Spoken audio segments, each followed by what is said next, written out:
L'équipe de France a besoin de sang frais, assure Fabien Galtier avant de débuter le tournoi.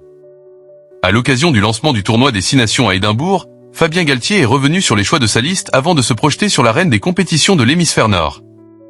Winnie Antonio et Paul Boudan, les 2 derniers forfaits de la liste, ont-ils une chance de revenir au fil de la compétition? Ils sont blessés à court terme, au moins jusqu'à mercredi. Après, on verra ce qu'il va se passer pour eux. Il peut y avoir encore des changements. Ce n'est qu'une première liste de 42 joueurs. Elle n'est pas figée. Y a-t-il un espoir de les voir sur le terrain pour France-Irlande? Un espoir, on verra. Nous sommes quoi qu'il en soit habitués à ces rotations-là, nous nous y étions préparés. J'ai d'ailleurs une pensée pour tous les joueurs qui ne seront pas des premiers rendez-vous à Marcoussis. A-t-il été difficile de vous priver de plusieurs cadres, tels Damien Penaud, Grégory Aldrit ou Gaël Ficou, pour préparer cette première liste de 42 joueurs? C'est difficile, mais c'est notre travail. La liste que nous avons sortie la semaine dernière, elle est le fruit de 3 semaines de travail intense. On prend en compte les joueurs blessés, l'équilibre de l'équipe, l'émulation. Mais cette sélection est une photo à l'instant T et une équipe pour un match. Au début de mon mandat, j'avais choisi le conservatisme pour créer de l'expérience collective dans l'équipe de France. Après 6 ans de vie commune, il est temps de trouver une évolution entre ce conservatisme et l'innovation. On vous suit. Il y a 2 saisons, qui connaissait Louis Bielbiarré?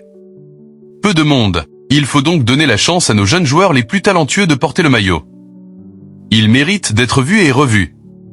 Parce que l'équipe de France a aussi besoin de sang frais. N'est-ce pas un risque, quelque part? Bien sûr. Mais la première chose que sait un joueur du 15 de France, c'est qu'il n'est pas installé. Personne ne croit qu'il va être appelé à chaque rassemblement.